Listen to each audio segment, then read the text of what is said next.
काय टेन्शन आहे, टेन्शन आहे, टेन्शन आहे. दहाव्या म्हटलं काय टेन्शन. माताजी, काय मला काढू. होस्ट बनवलं.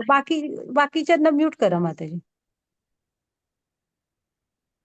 ओके.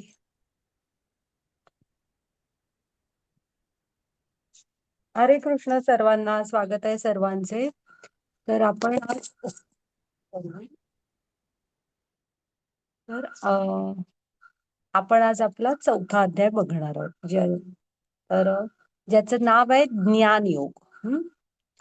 तर आपण सर्वात पहिल्यांदा आपलं मंगलाचरण म्हणू. ओम अज्ञानतिमिरान्धस्य ज्ञानाञ्जनशलाकया चक्षुरुन्मीलितं येन तस्मै श्री गुरवे नमः. श्रीचैतन्यमनोभीष्टं स्थापितं येन भूतले स्वयं रूप कदा मह्यं ददाति स्वपदान्तिकं. वन्देऽहं श्रीगुरो श्रीयुतपदकमलं श्रीगुरून् वैष्णवांच श्रीरूपं साग्रजातं सहगण रघुनाथान्वितं तं सजीवं सादवैतं सावधूतं परिजनसहितं कृष्ण चैतन्य देवं श्री राधा कृष्ण पदान् सहगण ललिता श्री विशाखान्वितांच. हे कृष्ण करुणा सिंधो दीनबंधो जगतपते गोपेश गोपिका कांत राधा कांत नमोस्तुते.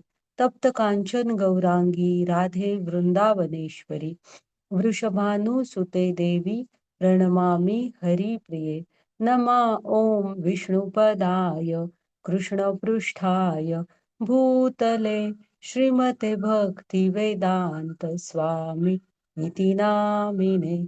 नमस्ते सारस्वती देवी गौरवाणी प्रचारिणे निर्विशेष शून्यवादी पाश्चात्य देशतारिणे.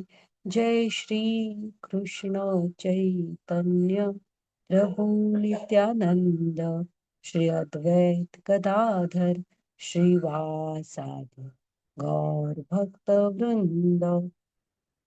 हरे कृष्णा कृष्ण कृष्णा हरे हरे हरे राम राम राम हरे हरे. हरे कृष्णा कृष्ण कृष्णा हरे हरे हरे राम राम राम हरे हरे. तर स्वागत आहे सर्वांचे. आपल्या राधा गोविंदांना प्रणाम करूया, त्यांचे आशीर्वाद घेऊया. पुन्हा प्रभुपाद स्वामींना प्रणाम करते, ज्यांनी आपल्यासाठी सोप्या भाषेमध्ये गीता लिहिली. नामानिष्ठदास प्रभूजींना प्रणाम करते, ज्यांनी हा उपक्रम सुरू केला.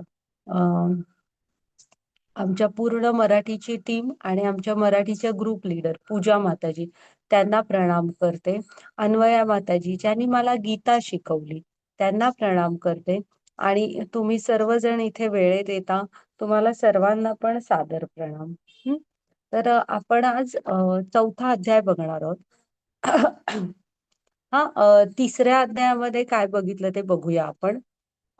माताजी पुढची स्लाइड घ्या. तर आहे ना, तिसऱ्या अध्यायाचं काय नाव होतं? कर्मयोग. कर्माद्वारे कृष्णांशी कसं जोडायचं, आणि कृष्णाने आपल्याला कर्म कांडापासून कर्मयोगाकडे आणलं. मग आधी अर्जुनाला प्रश्न होता. अर्जुन काय म्हणाला? तुम्ही मला एकम वद, मला एक काहीतरी सांगा की मी कर्म करू की कर्म संन्यास घेऊ. त्याच्यानंतर कृष्णाने काय सांगितलं त्यांना की निष्काम कर्मयोग हा श्रेष्ठ आहे ज्ञान योगापेक्षा. आपण दोन गोष्टी बघितलेल्या, भरत महाराजांची आणि राजा रुद्र प्रतापांची. मग त्याच्यानंतर कृष्णाने सांगितलं की कर्मकांड म्हणजे काय, तर आपण चांगलीच कर्म करतो पण फळाची अपेक्षा समोर धरून. आणि कर्मयोग म्हणजे काय असतो, तर तुम्ही म्हणजे भगवंतांची इच्छा, आपलं कर्तव्य म्हणून आपण कर्म करत असतो आणि त्याची फळं कृष्णांना अर्पण करतो. मग आपण त्यागाचं चक्र बघितलं. पुन्हा यज्ञ म्हणजे काय हे बघितलं. पुन्हा त्याच्यानंतर पुढे कृष्णाने अर्जुनाच्या शंकेचं उत्तर दिलं की पारिवारिक परंपरा. त्याचं अर्जुनाला कृष्णाने काय सांगितलं की तू तुझ्या आचरणातून आदर्श प्रस्थापित कर. मागचे येणारे आपोआप त्या पावलांवर पावलं टाकत येतील. तू वेगळी काळजी करू नको. तू तुझं आचरण आधी व्यवस्थित म्हणजे आदर्श असं कर. मग अर्जुनाने विचारलं की आपला वैरी सर्वात मोठा शत्रू कोण आहे? तर कृष्णाने काय सांगितलं? काम. काम म्हणजे काय? अनियंत्रित इच्छा. मग ह्या काम कुठे राहतो? आपण अशा मनुष्याच्या शरीराचा रथ पण बघितला. हा तर मग तो कुठे राहतो? तर आपली इंद्रिय, मन आणि बुद्धी इथं असतो तो. मग आपण मनुष्याच्या शरीराचा रथ बघितलेला. तो रथ नेहमी सगळ्यांनी लक्षात ठेवा. हा मनुष्याच्या शरीराचा रथ आपला योग्य मार्गाला जायचा असेल, तर आणि त्यातला प्रवासी कोण आहे? आत्मा आहे. हा योग्य मार्गाने जायला हवा असेल तर आपण आपल्या बुद्धीने मनाला ताब्यात ठेवायला हवं. आणि जेव्हा तुमचं मन ताब्यात असतं, इंद्रिय आपोआप ताब्यात राहणार. हेच जर का तुम्ही तुमच्या जीवनाची रथ मनाच्या ताब्यात दिलात, तर इंद्रिय सुखांच्या मागे धावत कुठेच पोचणार नाही आपण. त्यामुळे बुद्धीने मनाला ताब्यात ठेवा. मन ताब्यात असलं तर इंद्रिय आपोआप कंट्रोलमध्ये राहणार. तर आता आपला आजचा अध्याय ज्याचं नाव आहे ज्ञानयोग, त्याच्यामध्ये काय बघूया. या अध्यायामध्ये कृष्णाने गीतेचा इतिहास सांगितलेला आहे. की कधी आली गीता पृथ्वीवर आणि ती कशी आली आणि ती गुरु शिष्य परंपरेतनं आलेली आहे. एवम परंपरा प्राप्तम इदम, तो श्लोकच आहे. ती शिकायची पण असते गुरु शिष्य परंपरेतून. त्याच्यानंतर वर्णाश्रमाविषयी सांगितलेलं आहे की का कृष्णाने वर्णाश्रम चे निर्माते आहेत ते का निर्माण केली ते बघू आपण. त्याच्यानंतर कर्माविषयी थोडीशी माहिती दिलेली आहे. कर्म किती प्रकारची असतात वगैरे. पुन्हा त्यागामुळे दिव्य ज्ञान प्राप्त होते. म्हणजे आपल्याला पुन्हा गुरूंकडेच जावं लागणार. पारंपरिक ज्ञानाचा सारांश या ठिकाणी कृष्णाने सांगितलेलं आहे की तुम्हाला गुरूंकडे जावं लागणार ज्ञान मिळवण्यासाठी. त्यांची सेवा करावी लागणार आणि नम्रतेने तुमच्या शंका प्रश्न जे आहेत ते विचारावे लागतील. घ्या माताजी पुढची स्लाइड. पण आता आज बघू भगवद्गीतेचा पुढची स्लाइड घ्या. वाचा माताजी. हरे कृष्ण.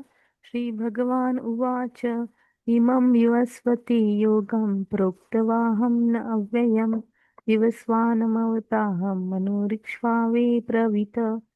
भगवान श्रीकृष्ण म्हणाले, मी योगाचे हे अविनाशी शास्त्र सूर्यदेव विवस्वान यांना दिले होते आणि विवस्वानाने ते मानवजातीचे पिता म्हणून यांना सांगितले होते. म्हणून ते इक्ष्वाकूला सांगितले होते. हरे कृष्णा. तर ना गीता कशी आली आहे बघा, कुठून कशी. कृष्ण काय म्हणतायत? मी योगाचे हे अविनाशी शास्त्र. आता प्रत्येक शब्द बघा. योगाचे, योग म्हणजे काय? तर आपण बघितलं योग म्हणजे जोडलं जाणं कुणाशी? कृष्णांशी. बाकी कोणाशी जोडलं जातो त्याला योग म्हणत नाहीत शास्त्र. जेव्हा तुम्ही कृष्णांशी जोडलं जाता तेव्हा तो योग असतो. त्याचं हे अविनाशी शास्त्र आहे. म्हणजे गीता जसे कृष्ण सनातन आहेत, सच्चित आनंद, शाश्वत ज्ञानमय आनंदमय, तशी ही गीता त्यांची वाणी आहे, ती पण शाश्वत आहे. तर हे अविनाशी आहे. हे पहिल्यांदा कुणाला दिलं? सूर्यदेव विवस्वान यांना. हे जे सूर्यदेव ही पदवी असते तेव्हा विवस्वान हे सूर्यदेव ह्या पदावर होते.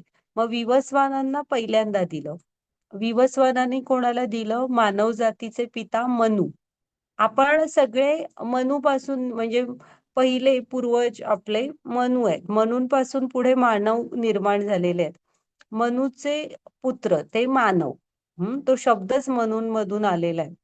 तर मनूंना सांगितलं आणि मनूने ते सूर्यकुलातले राजा इक्ष्वाकूंना दिलं आणि इक्ष्वाकूपासून पुढे पृथ्वीवर आली ती. तर हा गीतेचा इतिहास आहे. कृष्णानी राजा विवस्वानांना, त्यांनी मनूंना, मनूनी राजा इक्ष्वाकूंना. घ्या माताजी पुढची स्लाइड.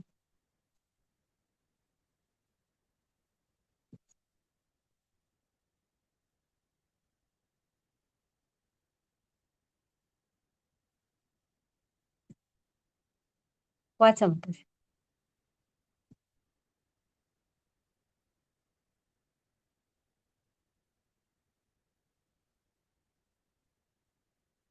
वाचू का?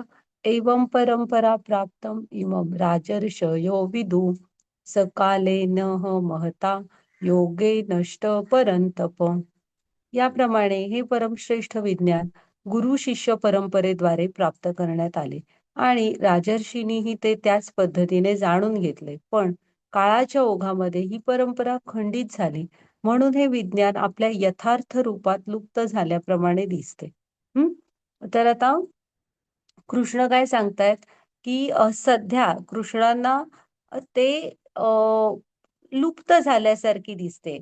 ही जी गीतेची शुद्ध स्वरूप होतं, यथार्थ म्हणजे जशी आहे तशी दिसत नाहीये. आणि सुरुवात बघा काय सांगतायत की हे परमश्रेष्ठ विज्ञान.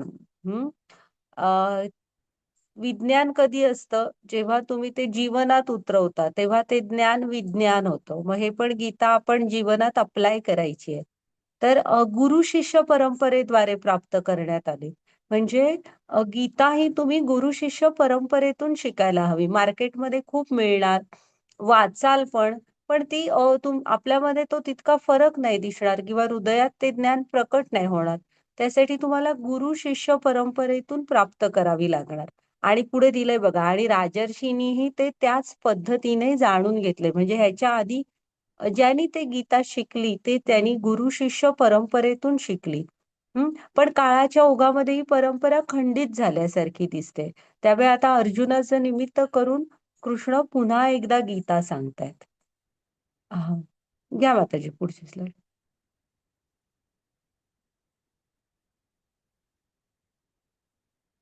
तर इथे आहे ना गुरु शिष्य परंपरा कोणत्या असतात? तर कृष्णाने स्वतः 4 गुरु शिष्य परंपरा स्थापन केलेल्या आहेत.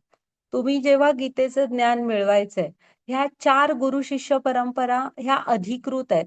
ह्यांच्यापैकी कुठल्याही गुरु शिष्य परंपरेमधून तुम्ही गीता शिकू शकता. म्हणजे बघा, युनिव्हर्सिटी असते आणि आपण कुठलाही कोर्स करताना गव्हर्नमेंट रेकग्नाइज युनिव्हर्सिटीतून करत असतो. तरच तुम्ही जे शिकलाय त्या सर्टिफिकेटला बाहेर काहीतरी व्हॅल्यू असते. ज्याला सरकारची परवानगी नाही अशा ठिकाणी शिकलात तर ते सर्टिफिकेट वगैरे बाहेर काही उपयोगाचं नसतं. तसे इथे अधिकृत अशा ह्या 4 गुरु शिष्य परंपरा कृष्णाने स्वतः निर्माण केलेल्या आहेत. त्यांनी पहिल्यांदा हे गीतेचं ज्ञान ब्रह्मांना दिलं आणि तो झाला ब्रह्म संप्रदाय. त्याचे आचार्य कोण आहेत? मध्वाचार्य. माता लक्ष्मींना हे ज्ञान दिलं. त्यांनी श्री संप्रदाय, लक्ष्मींपासून जो आला तो श्री संप्रदाय, आणि रामानुजाचार्य त्यांचे प्रमुख आचार्य आहेत. इकडे शंकरांना दिलं, भगवान शिवांना दिलं त्यांचा रुद्र संप्रदाय, आणि विष्णू स्वामी हे त्यांचे मुख्य आचार्य आहेत. आणि 4 कुमार सनत, सनातन, सनंदन आणि सनत कुमार, ह्या 4 कुमारांना दिलं त्यांचा कुमार संप्रदाय, आणि निंबकाचार्य हे त्यांचे मुख्य आचार्य आहेत. आता इस्कॉन म्हणजे आपल्या आंतरराष्ट्रीय कृष्ण भावनामृत संघटनेची कुठली गुरु शिष्य परंपरा येते? तर ही पहिली इकडे ब्रह्म संप्रदायामधली. आणि गीतेमध्ये ना आहे बघा आपली गुरु शिष्य परंपरा व्यवस्थित दिलेली आहे. तुम्ही एकदा वाचून घ्या, पेज नंबर 30 वर आहे. की आपण कसं कृष्णांपासून कृष्ण, ब्रह्मदेव, नारद, व्यासदेव अशी मध्वाचार्य अशी ती प्रभुपाद स्वामींपर्यंत आलेली आहे. तर आपण ब्रह्म मध्व गौडीय धारा, आपली गुरु शिष्य परंपरा कुठली आहे? ब्रह्म मध्व गौडीय धारा. तर हे 4 अधिकृत हे आहेत तुम्हाला गीता या 4 पैकी कुठल्याही गुरु शिष्य परंपरेतून तुम्ही शिकू शकता.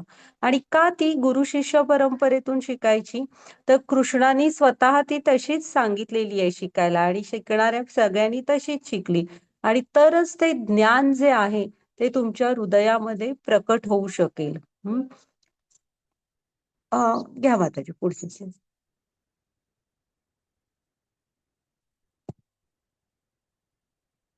आता ना इथे अर्जुन सांगतायत, अर्जुन हे सगळं लक्ष देऊन ऐकतोय. तो कृष्णाकडे पाहायला लागला, अरे बापरे, हे काय सांगतोयस तू? सूर्यदेव विवस्वानांना सांगितलं, त्यांनी मनूंना सांगितलं. आता कृष्ण हा अर्जुनांच्या हे आहे, अर्जुनाचा मामे भाऊ आहे आणि समवयस्क आहे. ती लहानपणापासून म्हणजे एकत्र वाढलेली वगैरे आहेत. आणि तो बघतो, हे तू काय सांगतोयस? तू कधी सांगितलं सूर्यदेव विवस्वानांना? तेव्हा कृष्ण सांगतात की माताजी पुढची स्लाइड घ्या की मी म्हणजे तो श्लोक आहे पुढे की तू आपण विसरून जातो आपले मागचे जन्म, पण कृष्ण हे त्रिकालदर्शी आहेत, त्यांच्या सर्व काही लक्षात होतं. सांगितलंय पुढे. आता अर्जुन म्हणतो ना, आपण तर समकालीन आहोत आणि दिसतायत पुन्हा कृष्ण एकदम चिरतरुण. तुम्ही बघा, कृष्ण राम कुठल्याही आपण ह्याच्यात बघितलं तर ते दिसतात नेहमी मनमोहन, त्यांचं नावच आहे, ते नेहमीच मधुर असे दिसतात, तरुण. तर पुढे सांगितलंय त्यांनी, ते बघू.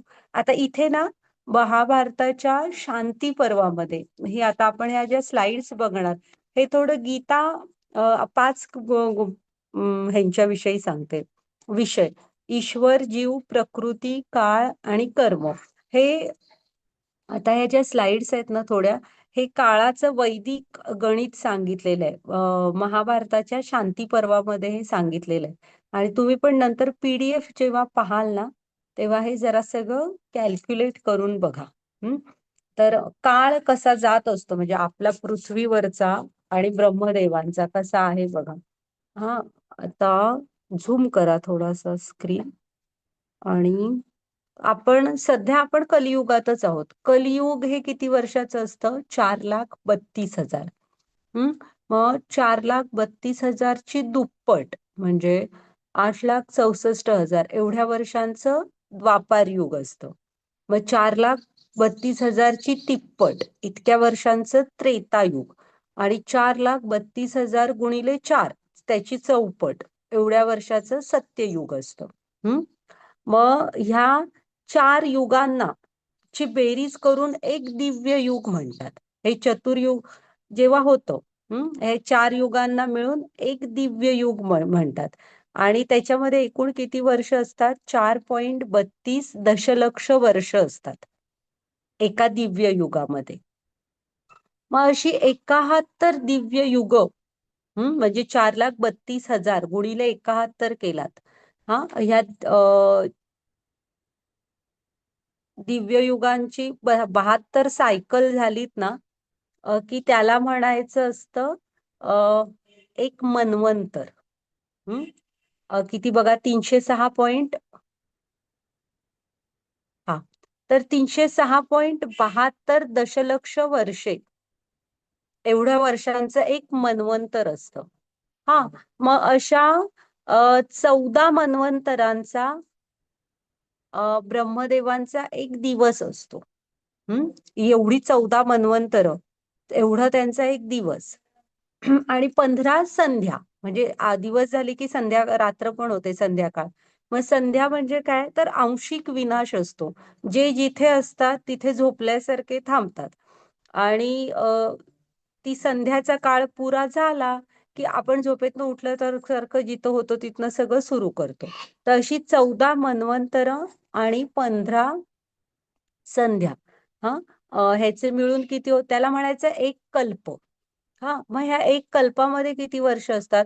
4.32 बिलियन इयर्स असतात. तर हे एक कल्प. मग असे हा जो एक कल्प म्हणजे ब्रह्मदेवांचा एक दिवस आहे. आणि असं ब्रह्मदेवांचं हा एक दिवस, तर असं ब्रह्मदेवांचं 100 वर्षाचं आयुष्य असतं. मग बघा, पृथ्वीवर ब्रह्मदेवांचं आयुष्य 1 दिवस वगैरे बघा ते नंतर केवढं आहे आणि पृथ्वीवर तोपर्यंत काय काय होऊन जात असतं. आणि ब्रह्मदेव पुन्हा एक पदवी असते.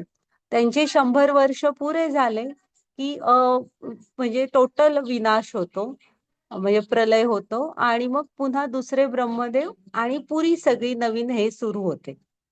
हं? ओके, माताजी पुढची स्लाइड घ्या.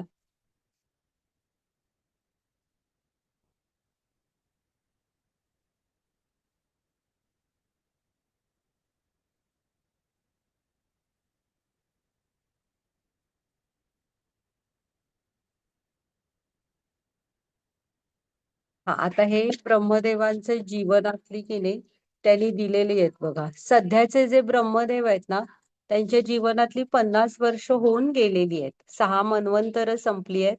4 युगांची 27 चक्र संपलेली आहेत.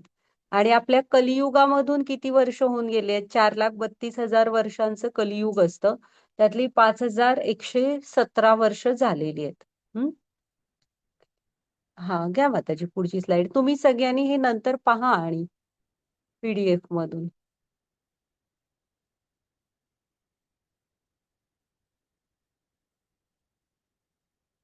आता हे मनूंच्या जीवनाविषयी दिलेलं आहे. हा, सूर्यदेव विवस्वानानी मनूला हे गीता सांगितली होती. तर हे वरचं कॅल्क्युलेशन बघा. तर साधारण ते कॅल्क्युलेट करून त्यांनी दाखवलंय बघा स्लाइड मध्ये. तर 120 दशलक्ष वर्षापूर्वी सूर्यदेव विवस्वानांना ही गीता बोलली गेली होती. म्हणजे कृष्णाने 120 दशलक्ष वर्षापूर्वी विवस्वानांना गीता सांगितली होती. हा, घ्या माताची पुढची स्लाइड.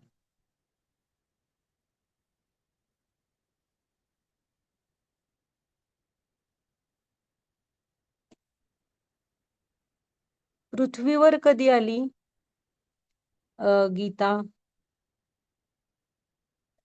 तर इथे ना महाभारतातल्या त्या शांती पर्वातला तो श्लोक वगैरे दिलाय बा, आणि खालचा इतिहास आपण ह्या प्रकारे शोधू शकतो म्हणून दिलेला आहे. आणि ती इक्ष्वाकूंपासून गीता पृथ्वीवर आलेली आहे. त्यामुळे साधारण 2 मिलियन वर्षापूर्वी गीता ही पृथ्वीवर आलेली आहे.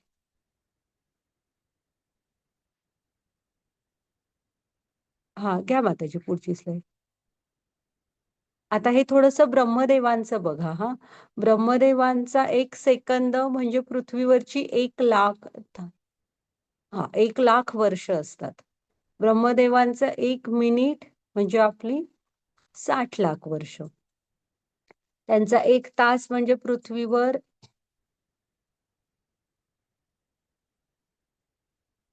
36 कोटी वर्ष होऊन जातात. आणि त्यांच्या एका दिवसामध्ये 8 अब्ज 64 कोटी वर्ष होतात. त्यांचा एक दिवस, पुन्हा तेवढीच त्यांची रात्र असते. आणि असं ब्रह्मदेवांचं 100 वर्षाचं आयुष्य असतं. आणि तोपर्यंत पृथ्वीवर केवढं काय काय सतत बदलत असतं बघा. घ्या माझ्या पुढची slide. हरे कृष्ण. आता कृष्णाने, अर्जुन म्हणत होता ना, तू माझ्या समकालीन आहेस, आणि असा चेहऱ्यावर भाव होता. आणि काय हे कृष्ण काय सांगतायत, सूर्यदेव विवस्वानांना सांगितलं वगैरे वगैरे. ते आता हे बघा कृष्ण कसे असतात वगैरे. हा, ते कृष्णाने दिलेलं उत्तर आहे तिथे. हरे कृष्ण. जो भी सम्य आत्मा यात्मा ईश्वरो संभवात्मा मायमा. ऐसा कधी नाही. आणि ही प्रत्येक मी माझ्या मूळ दिव्य सत्ता होत असतो. हरे कृष्ण. हरे कृष्ण. तर इथे बघा, हा कृष्ण काय सांगतायत, ते अजन्म आहेत. म्हणजे आपण म्हणतो जन्माष्टमी वगैरे, पण कृष्ण हे अवतार घेत असतात आणि त्यांचं कार्य पूर्ण झालं की ते त्यांच्या धामात निघून जातात. जन्म आणि मृत्यूने आपण बांधलेले आहेत, ते बांधलेले नाहीत. ते अवतार घेतात, त्यांचं कार्य झालं की त्यांच्या धामात निघून जातात. त्यामुळे ते अजन्म आहेत. हम्म त्यांच्या दिव्य शरीराचा कधीही नाश होत नाही. आपलं शरीर हे पंचमहाभूतांचं आहे. त्यामुळे ते मृत्यूनंतर पंचमहाभूतांचा भाग होऊन जातं. भगवंतांचं शरीर हे आध्यात्मिक आहे. हा, ते दिव्य शरीर आहे. त्याचा कधीही नाश होत नाही. आणि ते सर्व प्राणीमात्रांचा ईश्वर आहेत. इथे बघा त्यांनी सांगितलेलं आहे की सर्व प्राणीमात्रांचा ईश्वर आहेत. फक्त मनुष्यांचेच नाही, सगळ्यांचेच. आणि प्रत्येक युगात जरी असं असलं तरी ते प्रत्येक युगात त्यांच्या मूळ रूपात इथे अवतीर्ण होत असतात. इथे देवकी आणि हे आहेत वसुदेव जेव्हा बाळकृष्ण आले ना तेव्हाच आहे ते. पहिल्यांदा चतुर्भुज नारायण रूपात प्रकट झाले होते, पण त्यांनी सांगितलं की आम्हाला छोटस बाळ हवंय, म्हणून ते बाळ वेशात येतात तिथे.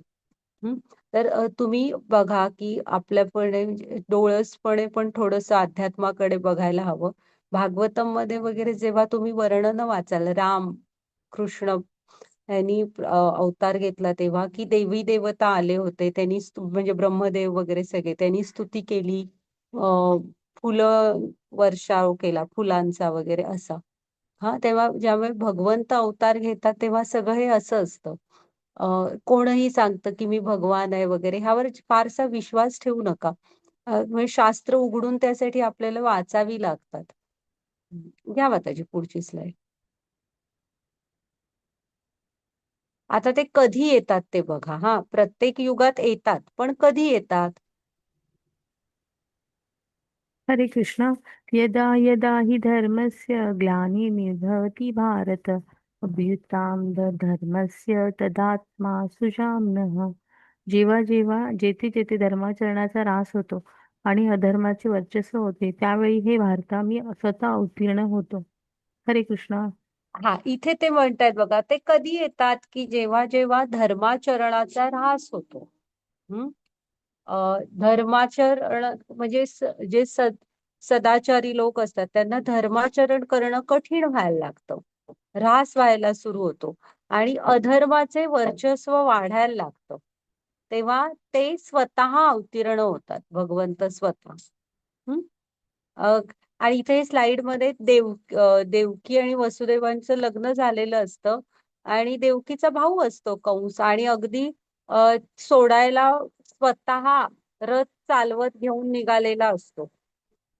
एवढ्यात आकाशवाणी होते की अरे मूर्खा, या देवकीच्या पोटी जो 8वा मुलगा पुत्र जन्मेल, त्याच्या हातून तुझा मृत्यू होणार. ते ऐकलं म्हणजे बघा, अजून ते 8 नंबरचं बाळ, ऍक्च्युली अजून काय बाळ वगैरे पहिलं सुद्धा झालेलं नसतं, पण त्याच क्षणी बहिणीला रथ हाकून स्वतः सोडायला निघालेला असतो. ती रथाचं सगळं सोडतो आणि तलवार काढून मारायला धावतो.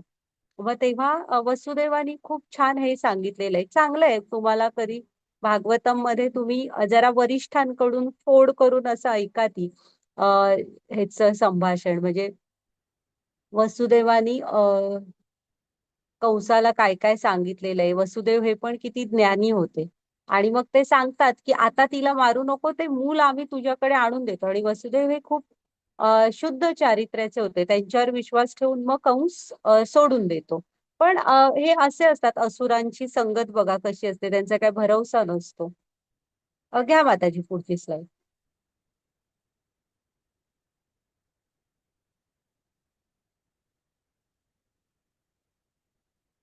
वाचा. हरे कृष्ण. परित्राणाय साधूनां विनाशाय च दुष्कृतां धर्मसंस्थापनाय संभवामि युगे युगे. भक्तांचा उद्धार करण्याकरता आणि दुष्टांचा विनाश करण्याकरता तसेच धर्माची पुनर्स्थापना करण्याकरता मी स्वतः युगायुगात प्रकट होतो. हरे कृष्णा.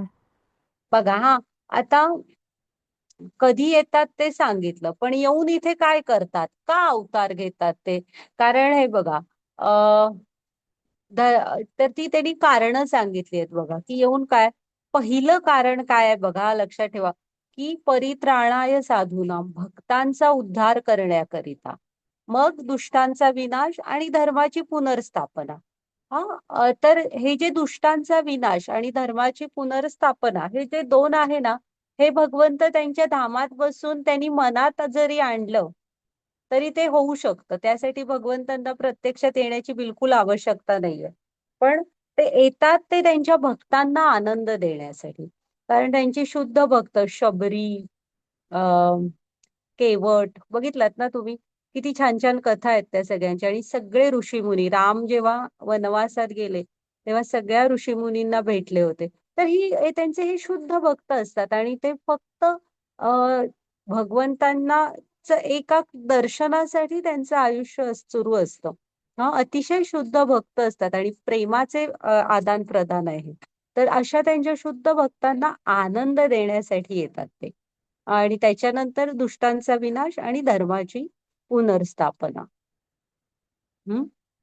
घ्या माताजी पुढची स्लाईड.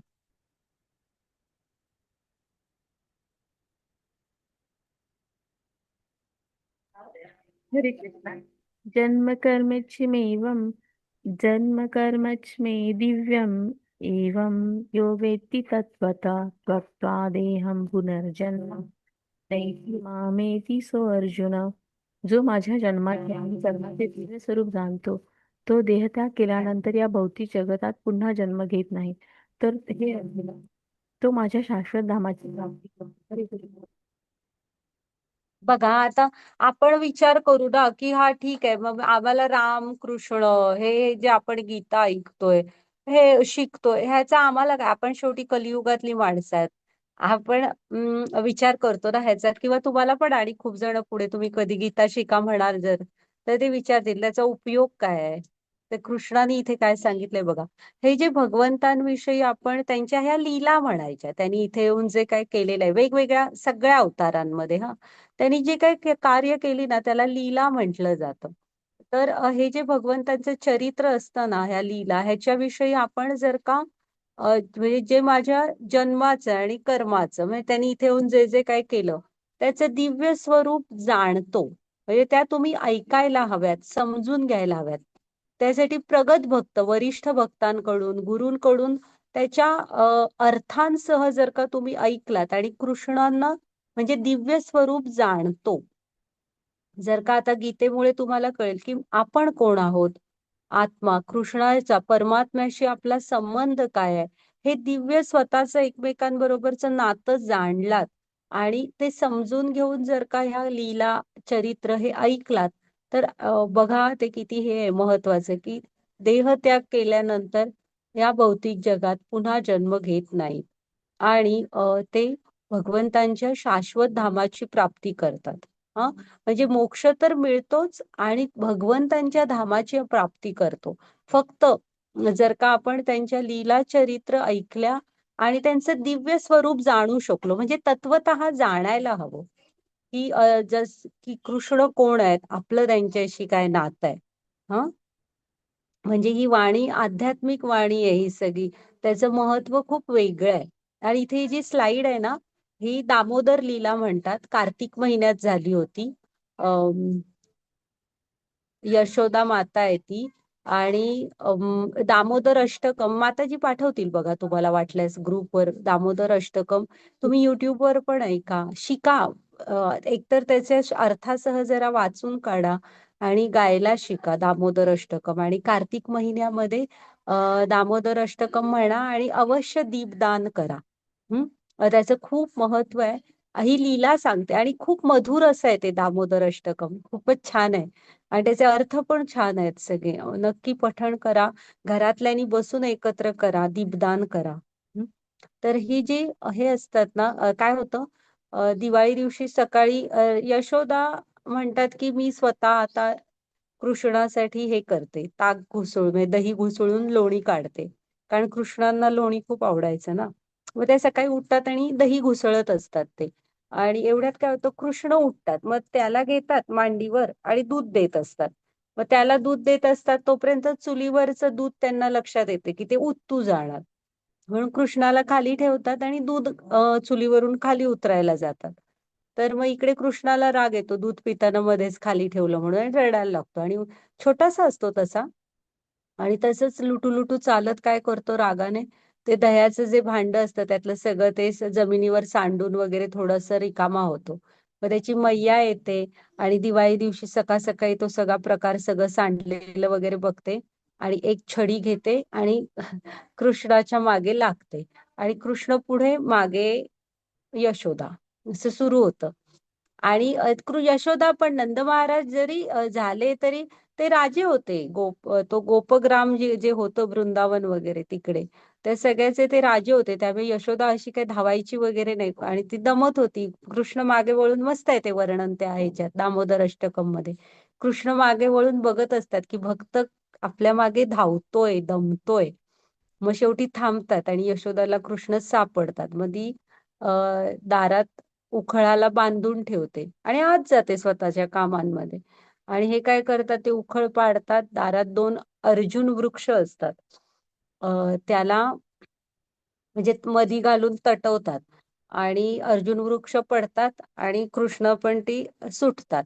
आणि ते जे अर्जुन वृक्ष असतात ना ते कुबेरांचे मणिग्रीव नलकुबेर आणि मणिग्रीव नावाचे दोन मुलगे असतात ज्यांना ते कैलाश मध्ये ते खूप असं अपवित्र असं वर्तणूक करत असतात आणि नारद ते बघतात आणि नारदांना खूप राग येतो की कैलाश सारख्या पवित्र ठिकाणी तुम्ही असं वागताय. म्हणून शाप देतात की नंद महाराजांच्या दारात तुम्ही अर्जुन वृक्ष व्हाल आणि कृष्ण तुम्हाला मुक्ती देतील.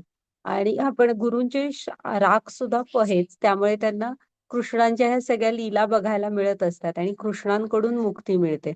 मग तर ती दामोदर लीला म्हणतात आणि कार्तिक महिन्यात ते दामोदर अष्टकम गायलं जातं. आता ह्याचं वैशिष्ट्य काय माहितीये म्हणजे काय एवढी महत्वाची आहे. तर यशोदा हे ते एकमेव वैदिक इतिहासात एकमेव पात्र आहे यशोदा की ज्यांनी कृष्णांना बांधू शकल्या. नाहीतर तुम्ही बघा कधी कोण विष्णू काय राम कृष्ण ह्यांना कोणी बांधू नाही शकलेलं. आणि ते कसलं बंधन आहे तर ते प्रेमाचं बंधन आहे. कृष्ण मागे वळून बघवते की भक्त आपल्या मागे धावतोय. हा ती यशोदा म्हणजे कोण आहे त्या यश देणाऱ्या आहेत यशदा. हा तर त्यांच्या प्रेमाचं बंधन होतं ज्यामध्ये कृष्णाने बांधून घेतलं. ते एक भक्तिगीत आहे बघा. क्योंकि प्रेम के बंधन में मोहन बंध गए. बाकी कुठल्या बंधनात त्यांना मग आपण बांधूच नाही शकत. ते प्रेमाचं बंधन होतं. घ्या माताजी पुढचे slide.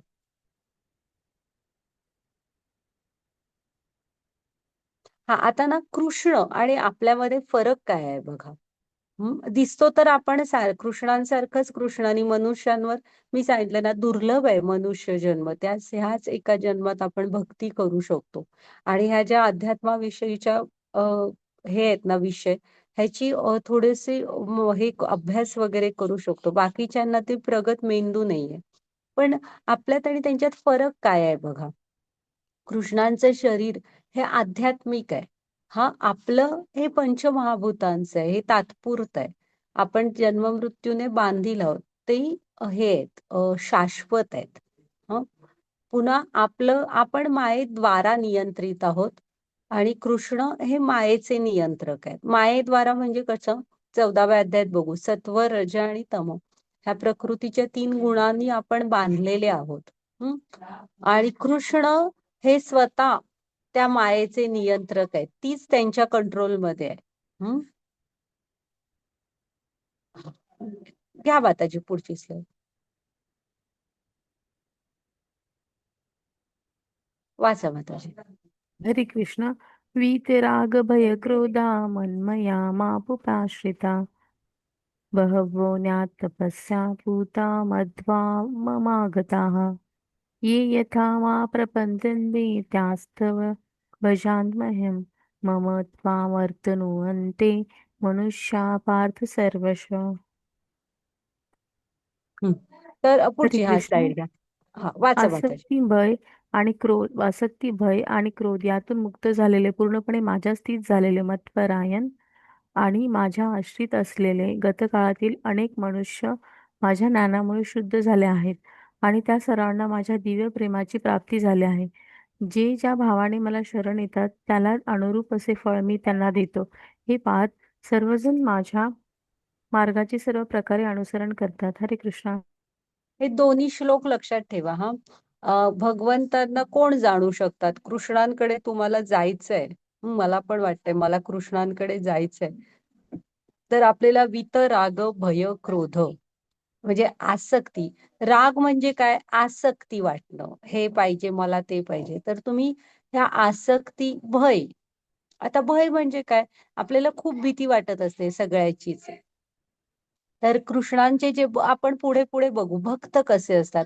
भक्त जे असतात ना ते ठाम असतात की हे सगळं काही कृष्णांच्या हातात आहे आणि ते त्यांच्या इच्छेने जे काय होईल ते होईल. दुःख आली तरी त्यांना काय फरक पडत नाही. हा, ही पण कृष्णांचीच कृपा. सुख आली तरी कृष्णांचीच कृपा. ते पुढे जात राहतात. त्यामुळे भयापासून मुक्त असतात जे भक्त असतात ते.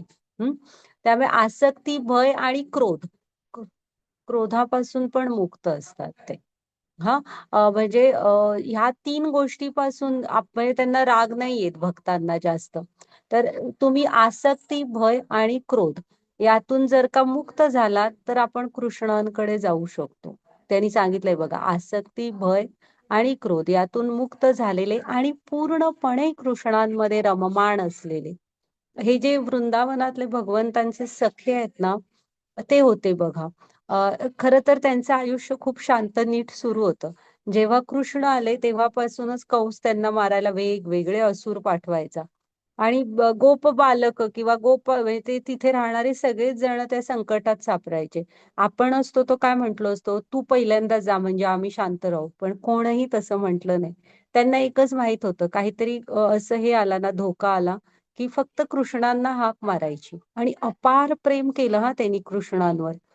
त्यांचे जीव म्हणजे प्राण होते कृष्ण म्हणजे. नंद महाराजांच्या 9 लाख गायी होत्या. तर फक्त कृष्णांच्या बासरीच्या एका धूनवर ते त्या गायी कृष्णांच्या मागून जायच्या आणि इतकं प्रेम कृष्णांवर करायच्या. आणि त- असे होते म्हणजे ते वितराग, भय, क्रोध तर होतेच आणि पूर्णपणे कृष्णांमध्ये रममाण. त्यांचं जीवनच कृष्णाच्या भोवती होतं.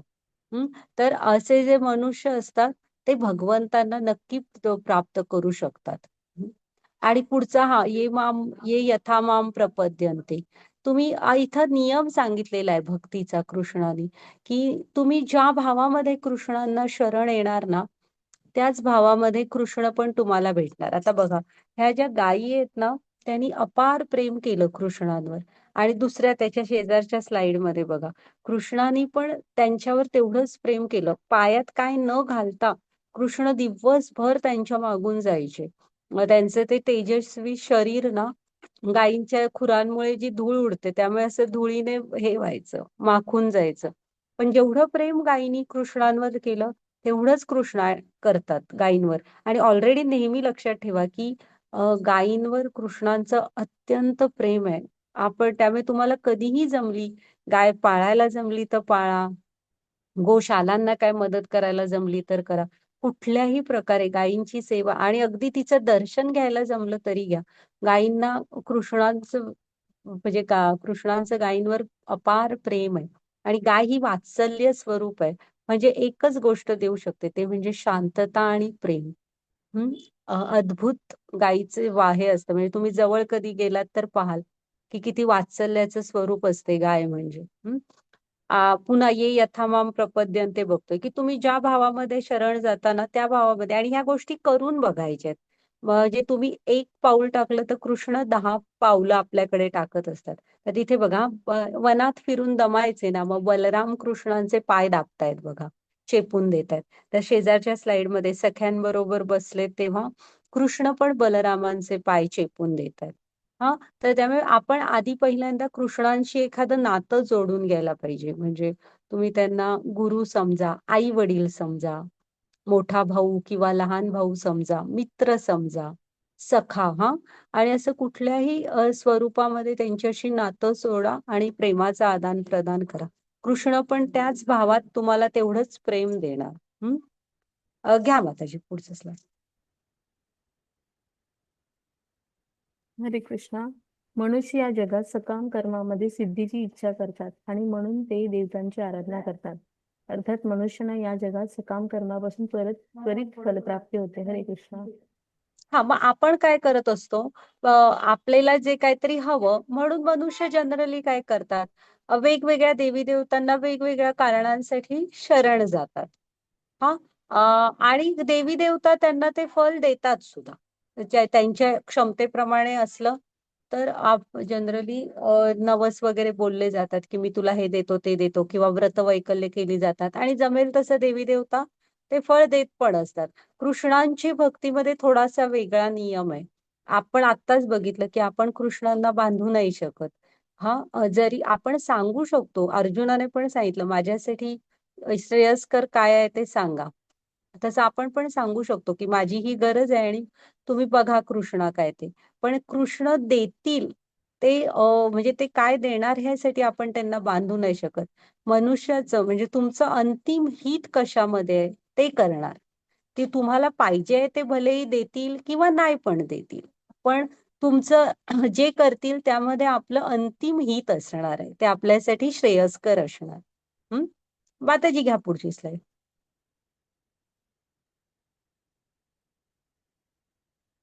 हरे कृष्णा. चातुर्वर्ण्यं मया सृष्टे गुणकर्म विभागश तस्य कर्तारं मां विद्य कर्तार व अव्ययम्. भौतिक प्रकृतीचे 3 गुण आणि त्यांना अनुरूप अशा कर्माला अनुसरून मी मानवी समाजाचे 4 विभाग निर्माण केले आहेत. आणि ते तू जाणले पाहिजे की जरी मी या व्यवस्थेचा कर्ता असलो तरी मी अव्ययी असल्यामुळे अकर्ताच आहे. हरे कृष्णा. आता ही जी चातुर्वर्ण मया सृष्टी, आता कृष्ण ही जी वर्णाश्रम व्यवस्था आहे ना, त्याचे निर्माते कृष्ण आहेत. हा हा मग ते कुठले आहेत? ब्राह्मण, क्षत्रिय, वैश्य, शूद्र. तर हे चातुर्वर्ण. ओके. मग मया सृष्टी. पण पुढचा शब्द तुम्ही बघा काय, गुण कर्म विभागशः. तो आता जन्माने आला, पण तुम्ही शास्त्र उघडल्याशिवाय आपले डोळे नाही उघडत. ती ती जन्माने नाही येतो, त्यांनी पुढचाच शब्द आहे गुणकर्म विभागशा. म्हणजे तुम्हाला तुम्ही कुठल्या गुणांमध्ये आहात आणि तुम्हाला कुठलं कर्म करायला आवडतंय हे बघा आणि तुमचं तुम्ही निवडा. की तुम्हाला यज्ञ करणे, करून देणे, ज्ञान मिळवणे आणि ज्ञान देणे ह्यामध्येच रस आहे, पैसे साठवणे वगैरे हा माझा स्वभाव नाही, तर तुम्ही नक्की ब्राह्मण म्हणजे त्या क्षेत्रामध्ये जा. पुन्हा जे तुम्हाला ऍडमिनिस्ट्रेशन आवडतंय तर तुम्ही तशा क्षेत्रात जा. तुम्हाला बिझनेस करायचा आहे तर तिकडे तुमचे, आणि ह्या सगळ्यांना मला फक्त मदत करायला आवडते, ओके, तुम्ही त्याची जॉब करू शकता. तर हे जे 4 वर्ण आहेत ह्याच्यापैकी तुम्ही तुमचे गुण आणि तुम्हाला कुठलं कर्म करायला आवडतं त्याप्रमाणे ते निवडा. पूर्ण स्वातंत्र्य आहे तुम्हाला, कारण ते शब्द लक्षात ठेवा, ते जन्माने नाही, गुण कर्म विभागशः. आणि प्रकृती ते धरताना तुम्ही जी कर्म करताय त्याप्रमाणेच धरणार आहे. झालं. त्याच्यानंतर वर्णाश्रम असा शब्द आहे, फक्त वर्ण नाहीये, आश्रम पण आहेत. कुठले? तर ब्रह्मचारी, गृहस्थ, वानप्रस्थ आणि संन्यासाश्रम. मग तुम्ही वयाची पहिली 25 वर्ष किंवा पहिलं जे वय आहे ते प्रत्येकाने ज्ञान मिळवण्यासाठीच खर्चायचंय. तुम्हाला ज्या क्षेत्रातलं जे ज्ञान मिळवायचंय, बाकी मग फारसं कशात लक्ष देऊ नका. ते वयच असतं वेगवेगळे कौशल्य प्राप्त करणं आणि ज्ञान मिळवणं. तर नक्की एकाग्रतेने तेच करायचंय. त्याच्यानंतर जर का गृहस्थाश्रम धर्म स्वीकारणार असाल तर स्वीकारा. आणि त्याची कर्तव्य असतात, म्हणजे तुमच्या आई वडिलांची काळजी घ्या, जी मुलं जन्माला घालाल त्यांना भक्त बनवा आणि स्वतः पण भक्तिमय आयुष्य जगा. ही तुमची कर्तव्य करत. जर का त्याच्यानंतर का म्हणजे गृहस्थ जरी झालात तरी 50 नंतर ना हळूहळू मुलांवर त्यांच्या जबाबदाऱ्यांची जाणीव वगैरे करा आणि स्वतःला भक्तीमध्ये गुंतवून घ्या, कर्तव्य करत करत. आणि हे सगळं ऍक्च्युली भक्ती करतच करायचंय, पण थोडस 50 नंतर आणि लक्ष भक्तीमध्ये घाला. आणि आता तर लाईफ कसं हेक्टिक झालंय, आयुष्य थोडं कमी पण झालंय. 75च्या पुढे जर का असलो तर बिलकुल घरं मुलं ह्यामध्ये लक्ष घालू नका. भक्तीच्या मार्गावर कारण तेव्हा शरीर पण साथ देत नसतं. फक्त कृष्णांशी जोडून घ्या आणि पुढचं आयुष्य. म्हणजे फक्त वर्ण नाहीयेत, आश्रम आहेत आणि ते पण चुकवायचे नाहीयेत. हे आश्रम आपण फॉलो करायला हवे. अशा वर्णाश्रमाचे निर्माते कृष्ण आहेत. त्यांनी ही व्यवस्था लावून दिली आहे. आणि का दिली आहे? तर तुम्ही असा कुठल्याही वर्णामध्ये आणि कुठल्याही आश्रमामध्ये ही तुमची कर्तव्य आणि जबाबदाऱ्या करत ना, आपलं ध्येय कृष्ण असायला हवं. गीता सांगते की कारण मनुष्य जन्म त्यासाठीच मिळालेला आहे की आत्म्याचं परमात्म्याशी नातं जोडणं, त्याचा आनंद कशामध्ये आहे ते बघणं. त्यामुळे कुठल्याही वर्णाश्रमाच्या स्टेजमध्ये असा कृष्णांना विसरू नका. त्याच्यासाठी ती आहे की हेच तुमच्या सोयीप्रमाणे ते निवडा आणि उरलेला वेळ हा भक्तीसाठी कृष्णांसाठी वापरा. ओके. आणि त्यामुळे पुढे बघा, हा सांगितलंय ह्या व्यवस्थेचा मी करताय म्हणजे कृष्णाने ही व्यवस्था लावून दिलेली आहे, पण ते अकर्ताय. त्यामुळे तुम्ही जे काय ह्याच्यामध्ये कर्म करता, आपल्याला एक पर्टिक्युलर स्वातंत्र्य दिलेलं आहे कृष्णाने. त्यामुळे तुम्ही आपण जे काही ह्या वर्णाश्रम व्यवस्थेमध्ये कर्म करतो त्याची जबाबदारी ही आपल्यावर आहे. ज्याचे त्याचे हाती आहे कर्तव्याचे माप. कृष्णांना ते काय लागत नाही. हा, कारण त्यांनी हे लावून दिलेली आहे व्यवस्था, पण पुढे एक स्वातंत्र्य दिलेलं आहे. ते तुम्ही कसं वापरायचं हे आपल्या हातात आहे. ओके. तर लक्षात ठेवा की गुण कर्म विभागशः आहे ही वर्ण व्यवस्था. आणि ती वर्णाश्रम व्यवस्था आहे. ते आश्रम पण विसरायचे नाहीत आणि वेळ हा कृष्णासाठी जोडून घ्यायला वापरा. ओके, घ्या. मग त्याचं ध्येयच ते आहे, कृष्ण प्राप्ती. कशातही असा, तुम्ही कुठल्याही वर्णात कुठल्याही आश्रमात. ओके, माताजी वाचा. न न माम कर्माणि लिम्पते न मे कर्मफले स्पृहा इति माम योग बीजानाति कर्मभिन्नस बद्धते. कोणत्याही कर्माने मी बद्ध होत नाही, तसेच मला कर्मफलाची आकांक्षाही नाही. जो माझ्याबद्दलचे हे सत्य जाणतो तो सुद्धा कर्मफलाने बद्ध होत नाही. हरे कृष्ण. हा, माझा आवाज येतो ना, पाऊस आलाय मोठा आमच्या इथे. हो हो, येतो आता ते. येतो ना माताजी? हो. हा. आता इथे बघा, कृष्णाने सांगितलेलं आहे की ते कुठल्याही कर्मांनी बद्ध होत नाही. म्हणजे आपण कालच बघितलं की आपल्या कर्मांची आपल्याला फळं लागत असतात, बंधनं लागत असतात, म्हणून ती आपण कृष्णांना अर्पण करायला हवे.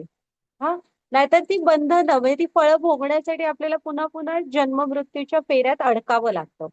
पण कृष्ण जे काय करतात ना, त्याची कर्मफळं त्यांना लागत नाहीत. का लागत नाही? तर त्यांना कुठल्याच कर्मफळांची आसक्ती नाही, परम वैराग्य आहे त्यांच्यामध्ये. हा, त्यामुळे ते कसलीच बंधनं त्यांना लागत नाहीत. तर कुठल्याच कर्मफळाची आसक्ती नाही. आपण त्यांच्या गुणांमध्ये, ऐश्वर्यांमध्ये बघितलेलं आहे, परम वैराग्य आहे, कशाचीही आसक्ती नाहीये. आणि कृष्णांबद्दलचं हे सत्य जो जाणतो तो सुद्धा कर्मफलानी बद्ध होत नाही. म्हणजे आपण, म्हणून गीता कृष्णांना तत्वतः जाणायला सांगते. जर का तुम्ही कृष्णांना तत्वतः हे असं जाणलं आणि त्यांच्याविषयी असं आपलं आचरण ठेवलं, तर हे जे जाणतो आचरणात आणतो त्याला सुद्धा कर्मफळ बद्ध होत नाही तो सुद्धा. इथे त्यांनी ते सुदामा आलेत बघा, सुदामा आले भेटीला, तेव्हा कृष्णानी त्यांना आपल्या ह्याच्यावर बसायला दिला, त्यांच्या आसनावर, आणि अगदी स्वतः सुदामांचे चरण धुतले. पुन्हा इकडे हे जे होते भीष्मदेवानी काय प्रतिज्ञा केलेली असते की उद्या एकतरी पांडवांपैकी एकाला तरी मारेन, आणि ती भीष्मांची प्रतिज्ञा असते. हा, नाहीतर मी राहणार नाही. आणि एक जाता जाता कृष्णाला सांगतात की केशवा, तू पण एक प्रतिज्ञा केलेली आहेस ना, की कृष्णाने काय सांगितलेलं असतं की मी महाभारताच्या युद्धात हातात शस्त्र घेणार नाही असं सांगितलेलं असतं. तर म्हणतात की तुला पण तुझी प्रतिज्ञा मोडायला लावेल मी, उद्या तुला पण शस्त्र उचलायला लावेल.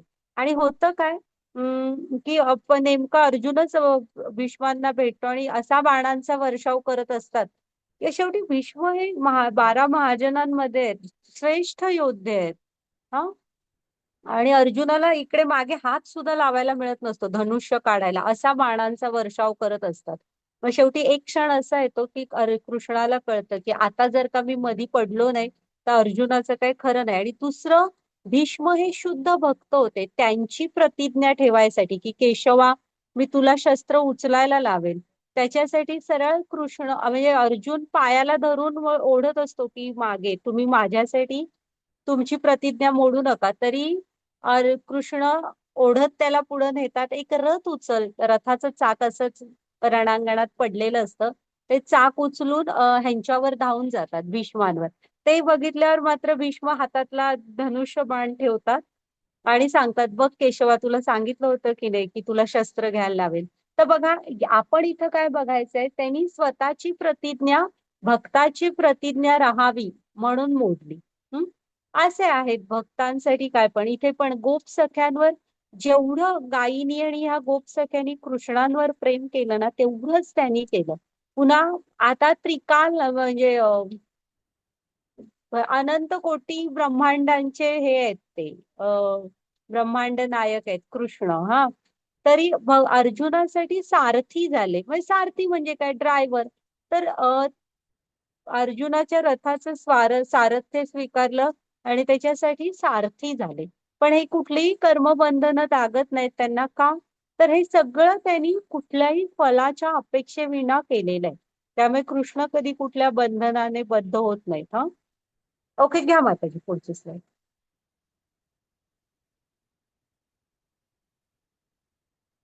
हरे कृष्णा. कर्माणो अपि बोद्धव्य बोद्धव्य च कर्मण अकर्मणश्च बोद्धव्य गहना कर्मो न गतीय. कर्माच्या गुंतागुंती समजणे अत्यंत कठीण आहे, म्हणून मनुष्याने कर्म, विकर्म, अकर्म म्हणजे काय हे योग्य आताची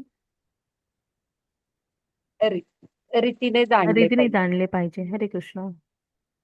बघा, इथे हा श्लोक पण चांगला आहे. तुम्ही लक्षात ठेवा की असं आपण म्हणू नाही शकत, मी फक्त चांगली कर्म करणार, वाईट कर्म मी एक पण करणार नाही. कृष्णच काय म्हणतायत बघा की गहना कर्मणो गती. कर्माची गती जी आहे ना, ही खूप गहन आहे, अवघड आहे, ती कठीण जटिल अशी आहे. आपण असं नाही म्हणू शकत की मी फक्त चांगली कर्म करणार, मी वाईट कर्म करणारच नाही. त्यामुळे कृष्ण सांगतायत की तसं होणार नाही, ती खूप कठीण आहे. किंवा आपण असं पण म्हणू शकत नाही त्या कर्माचं फळ आता मिळालं वगैरे, नाही नाही, असं कोणी कधी कुठल्या कर्मांची फळं कुठं मिळत असतील आपले, काही नाही कोण सांगू. कारण ती खूप गहन आहे, जटिल अशी आहे. त्यामुळे कृष्ण काय सांगतायत की तुम्ही कर्म, अकर्म आणि विकर्म हे समजून घ्या आणि त्याप्रमाणे वागायला शिका. हा, नाहीतर कर्माची गुंतागुंत समजणे अत्यंत कठीण आहे. म्हणून मनुष्याने कर्म, विकर्म आणि अकर्म हे काय हे जाणायचंय आणि त्याप्रमाणे वागायला हवं. आपण ते वरची स्लाइड मध्ये दाखवलंय. आपण ना आता समजा तुम्हाला खूप उघडं राहायला आवडत असेल, तर कृष्ण हे आपल्या हृदयात असतात, परमात्म्याच्या चतुर्भुज नारायण रूपात परमात्मा रूपाने असतात. ते पाहत असतात की ह्याला खरंच, आणि ते म्हणजे प्रेमळ आहेत स्वभावाने. ते बघतात की ह्याला खूपच उघडं राहायला आवडतंय, तर पुढचं शरीर मग झाडाचं देऊया. किंवा आता एखाद्याला खूपच झोपायला आवडतंय, उठसूट नुसतं झोपायचं, तर मग अस्वलाचं शरीर, कारण अस्वल बराच वेळ झोपलेलं असतं. किंवा तुम्हाला अजिबात विचार करत नाहीये तुम्ही हे खायला हवं की नाही हवं, दिवस अन रात्र जीवनाचं ध्येय माझं नुसतं खाणंच आहे, तर मग पुढचं शरीर डुक्करचं देतात. कारण तो भरपूर खात असतो, तेवढंच करत असतो डुक्कर, त्याला खायला खूप आवडतं, विचार पण करत नाही, सगळं खात सुटलेला असतो. पुन्हा एखाद्याला मांसाहारच खूप आवडतोय, सगळा रस त्याच्यामध्येच आहे, तर कृष्ण म्हणतात की ते मग मार्केटमध्ये जा, आणा बिणा, एवढा तरी त्रास कशाला. पुढचा जन्म बाबा तुला मोठे मोठे दात, टोकेरी असणारे, चांगले पंजे असणारे देऊया, म्हणजे ताजं ताजं भक्ष्य पकड आणि खा. तर ही जी तुम्ही ह्या जन्मात कर्म करत असताना त्याप्रमाणे पुढचं आपलं सगळं ठरत असतं. आणि ते कधी काय होईल ते पण कळणं कठीण असतं. त्यामुळे कर्म, अकर्म आणि विकर्म ह्यातला फरक आपण बघूया. त्याप्रमाणे आपण आपलं जीवन जगायचा प्रयत्न करायला हवा. माताजी ती एक स्लाइड आहे, ती घ्यावं पुढची. कर्म म्हणजे काय बघा, तर आपण जे काय करतो ना, ह्या सगळ्या क्रिया कर्म मध्ये येतात. हा, मग तुम्ही वेदांप्रमाणे चांगलीच कर्म करताय, इथे वाईट कर्मांचा प्रश्नच नाहीये, त्याची फळं आता आपण बघितली ती मिळतातच. पण तुम्ही चांगली कर्म सुद्धा करतायत, म्हणजे कर्मकांड नावाचा वेदांमध्ये एक भाग येतो. चांगली कर्म सांगितली आहेत, ती कशासाठी असतात, तर पुढे स्वर्गाची प्राप्ती व्हावी म्हणून. हा, तर त्याला म्हणायचं कर्मी, की जे वेदांप्रमाणे आचरण करतात आणि चांगली आचरण करतात, दान धर्म यज्ञ वगैरे. पण का, तर मला स्वर्गाची प्राप्ती व्हावी. पण स्वर्ग पण परमनंट नसतो, तुमची पुण्य क्षीण झाली की पुन्हा पृथ्वीवर जन्म मिळतो आणि पुन्हा पहिल्यापासून सुरुवात. तर हे झालं कर्म. विकर्म म्हणजे काय असतं? तर वेदांमध्ये, शास्त्रांमध्ये जे सांगितलेलं आहे की तुम्ही असं करू नका, पण ते ठरवून तसं वागत असतात. आता हे आहाराचं दाखवलंय की दुसऱ्या प्राण्यांना मारू नका स्वतःचा आहार म्हणून.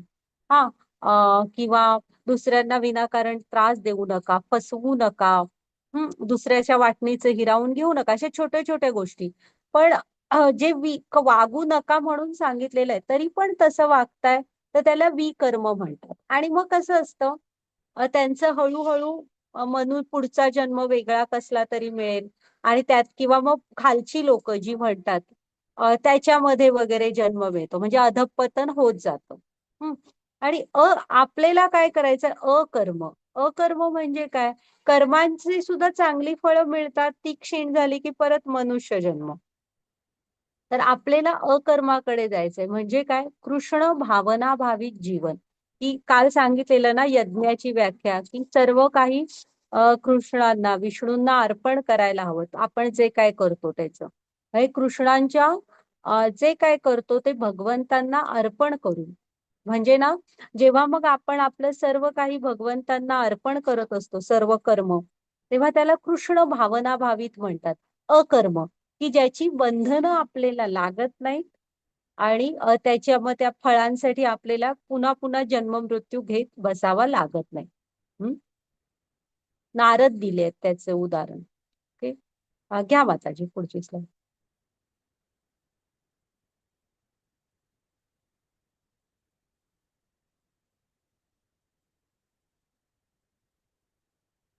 हरे कृष्ण. तद्विधि प्राणितातेन परिप्रश्नेन सेवया उपदेक्षन्ति ते ज्ञानं ज्ञाननस्त सत्वदर्शन. आध्यात्मिक गुरूंकडे जाऊन तत्व जाणण्याचा प्रयत्न कर. नम्रपणे त्यांना प्रश्न विचार आणि त्यांची सेवा कर. आत्मसाक्षात्कारी व्यक्ती तुला ज्ञान प्रदान करू शकतात, कारण त्यांनी तत्व जाणलेले असते. हरे कृष्णा. बघा, कृष्णाने काय सांगितलेलं आहे की तुम्हाला ज्ञानाच्या प्राप्तीसाठी आपल्याला गुरूंकडे जावं लागेल. ते काय म्हणतायत? गुरूंकडे जाऊन तत्व जाणण्याचा प्रयत्न करा, त्यांची सेवा करा आणि नम्रपणे त्यांना प्रश्न विचारा. म्हणजे गुरूंकडे जा, पहिली गोष्ट गुरूंकडे जावं लागणार, त्यांची सेवा करावी लागेल आणि मुख्य म्हणजे नम्रपणे प्रश्न विचारा. आपल्याला ना शंका येणार, इथे अर्जुनाला पण येतात, तर ते विचारण्याची एक पद्धत असते, नम्रपणे विचारायला हवं. आणि आत्मसाक्षात्कारीच व्यक्ती आपल्याला ज्ञान प्रदान करू शकते, कारण त्यांनी तत्व जाणलंय. म्हणजे ज्यांनी कृष्णांविषयीचं सत्य जाणलंय तेच तुम्हाला ते सत्य दाखवू शकतात. त्यामुळे जे आता अशा लोकांकडे जाऊन का उपयोग, की ज्यांना कृष्णच काय माहित नाही, ज्यांनी जीवनाचं मूल तत्वच जाणलेलं नाही, ते तुम्हाला त्या मार्गावर पुढे नाही नेऊ शकणार. त्यामुळे योग्य आध्यात्मिक गुरूंकडे जा, त्यांची सेवा करा, प्रश्न विचारा, तर तुम्हाला ते म्हणजे ते भगवंतांपर्यंत पोहोचवू शकतात. गुरुच असं म्हणतात की कृष्णांच्या कृपेने गुरु भेटणार आणि गुरूंच्याच कृपेने कृष्ण भेटणार. गुरूंशिवाय कृष्णांपर्यंत आपण जाऊ नाही शकणार. आणि राम अवतारामध्ये पण राम स्वतः वसिष्ठांच्या आश्रमामध्ये गेले होते. इथं कृष्ण आणि बलराम हे सुद्धा सांदीपनी त्यांचे गुरु होते. उज्जैनला आश्रम होता, तर तिकडे जाऊन त्यांनी गुरूंकडून शिकले होते. मग जर का राम कृष्ण ह्यांच्या आचरणातून त्यांनी दाखवून दिलेलं आहे की गुरूंकडे जावं लागणार, तर मग आपल्याला जावं लागणार नाही का सांगा? त्यामुळे गुरूंकडे जावं लागणार ज्ञानासाठी, आणि गुरुच ते आहेत जे आपल्याला कृष्णांकडे नेणार, जीवनाचा मार्ग दाखवणार. बघा माताजी पुढची slide. ओके, तर झालाय आपला आजचा अध्याय. आपण काय काय बघितलं? तर गीतेविषयीच हे पाहिलं, मुख्य म्हणजे गीतेचा इतिहास. आणि थोडस काळाविषयीच्या पण स्लाइड बघितल्या, त्या तुम्ही PDF मध्ये बघा, ती कॅल्क्युलेशन करून बघा. नंतर वर्णाश्रम पद्धत बघितली आणि त्याचं ध्येय बघितलं की ते कुठल्याही वर्ण आणि आश्रमात तुम्ही असा, आपलं ध्येय हे कृष्ण प्राप्ती असायला हवं. आणि कृष्ण त्याचे निर्माते आहेत, पण ते त्याने बांधले जात नाहीत, कारण आपल्याला स्वातंत्र्य आहे आपण कसं वागायचं. हा मग त्याच्यानंतर कर्माबद्दल थोडं बघितलं. पुन्हा आपल्याला ज्ञान प्राप्त करायला गुरूंकडे जावं लागणार. हम्म. झाला आजचा अध्याय. माताजी हे करा, तुम्ही रेकॉर्डिंग स्टॉप केलं तरी चालेल, आणि तुम्हाला काही प्रश्न असले तर विचारा.